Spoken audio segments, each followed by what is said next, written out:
এখানে আমি ব্রেক অপশনটা নিয়ে আলোচনা করব। ব্রেক শব্দের অর্থ হচ্ছে ভাঙা।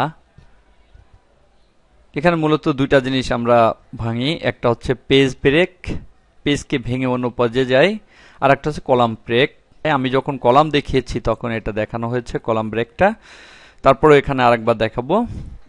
আর পেজ ব্রেকটা হচ্ছে, আমরা জানি একটা পেজে লেখা শেষ হওয়ার পরে আর একটা পেজ অটোমেটিকলি চলে আসে। আমি এখানে যখন প্রবেশ করেছিলাম তখন একটা পেজ পেয়েছি, এই পেজে লিখতে লিখতে যখন আমার এটা শেষ হয়ে যাবে তখন অটোমেটিক্যালি আর একটা পেজ আসবে, কিন্তু এই পেজ শেষ হওয়ার পূর্বে আর একটা পেজ আসবে না।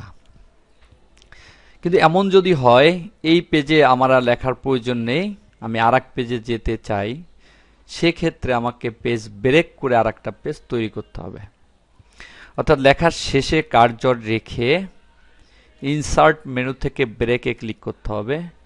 এখানে দেখতে পাচ্ছি পেজ ব্রেক, কলাম ব্রেক, আর অনেক অপশন রয়েছে, এগুলো খুব একটা গুরুত্বপূর্ণ না, আমি দুইটাই দেখাবো। পেজ ব্রেক হচ্ছে পেজকে ভেঙে আর এক পেজে যাওয়া, এটা নির্বাচন করে ওকে, দেখা গেল 2 নম্বর পেজটা চলে আসছে। 1 নম্বর পেজটা রয়ে গেছে এবং সেটা ভেঙে 2 নম্বর পেজটা চলে আসছে।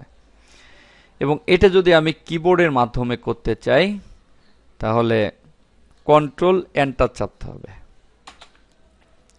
তাহলে দেখা গেল পেজ ব্রেক হয়েছে। এভাবে পেজ ব্রেক করতে হয়। আর যদি কলাম ব্রেক করতে চাই তাহলে প্রথমে কলাম তৈরি করি। আমি এখানে 4টা কলাম তৈরি করলাম, ওকে,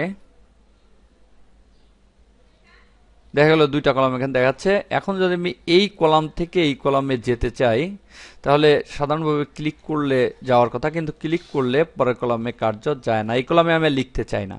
কিন্তু যদি এই কলাম শেষ করি তাহলে অটোমেটিক্যালি পরের কলামে যাবে, কিন্তু এই কলামে আমি আর লিখতে চাই না, আমি পরের কলামে যেতে চাচ্ছি, সেক্ষেত্রে পরের কলামে ক্লিক করে যাওয়া যাবে না। এই ক্ষেত্রে কলাম ব্রেক করতে হবে, অর্থাৎ শেষে কার্সর রেখে ইনসার্ট মেনু থেকে ব্রেক, কলাম ব্রেক, ওকে, দেখা গেল পরের কলামে চলে গেছে। আবার এই কলাম থেকে যদি আমি পরের কলামে যেতে চাই তাহলে ক্লিক করলে যাবে না। আর কিবোর্ড কমান্ড হচ্ছে কন্ট্রোল শিফট এন্টার, কিবোর্ড থেকে কন্ট্রোল শিফট এন্টার চাপি, তাহলে দেখা গেল পরের কলামে চলে গেছে।